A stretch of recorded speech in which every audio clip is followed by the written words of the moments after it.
let's talk about medical school exams. There are five basic medical school exams that you're going to take if you go to the kind of institution that I went to. And we call these exams MBBS, meaning Bachelor of Medicine, Bachelor of Surgery. So we have the first MBBS exam, the second MBBS exam, the third MBBS exam, the fourth and the fifth MBBS exam. Your first MBBS exam is going to be written in your first year and it comprises of your basic science courses. Now you must make 50% in all these courses for you to progress to 200 level.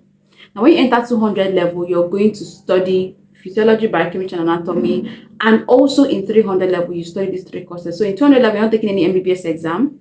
You take it in 300 level. That means you're going to study these three courses for 18 months and in some institution for 24 months. Now, in your third year, you're going to now write your second MBBS exam, which comprises of anatomy, physiology, and biochemistry. In some institutions, once you have an issue with these three courses, you're going to be drawn from school. In the institution I went to, if you have an issue with one paper, two papers, in your first sitting, you're going to sit again for the exam after 3 months. So you're going to sit again to take two that you have an issue with or the one that you have an issue with. Now, after the second sitting and you still have an issue with the exam, you still do not pass. The cutoff mark is usually 50% and your score is below 50%. You would have to repeat the class. That is how it is in my institution. And that's very, very painful because I saw people very, very good, students that are very, very good, have an issue and they had to be withdrawn. So that is not something you want to be your case. So you have to study properly for the three exams and preferably to pass them in your first sitting. And if you have an issue in the first sitting, please do well to study well so you pass in your second sitting.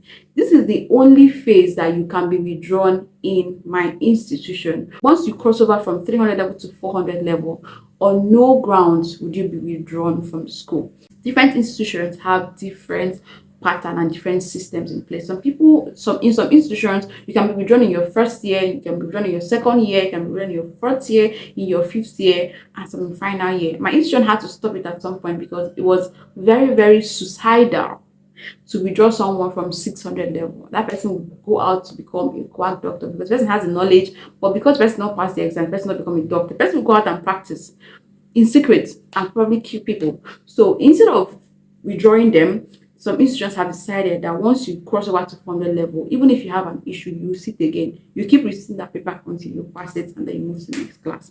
So that is that for 300 level and that is that for second MBBS exam. Once you move over to 400 level, you're going to write your third MBBS exam comprising of pathology and pharmacology.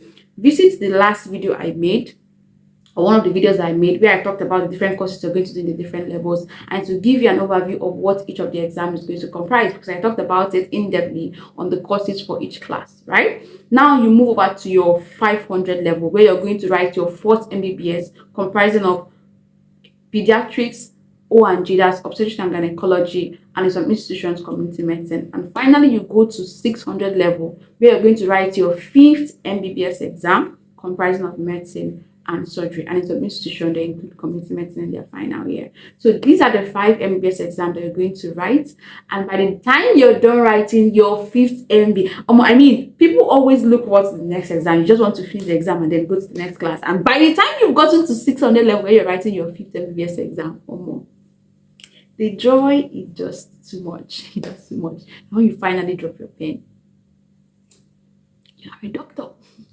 You now become a doctor. Yes. Once you pass the fifth MBBS, you're automatically a doctor. That means you can then apply for your medical license.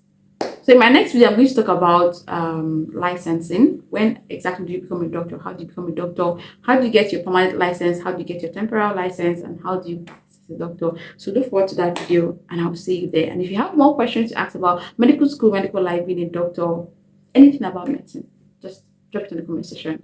I will do well to answer them and address them appropriately. I love you guys. Ciao.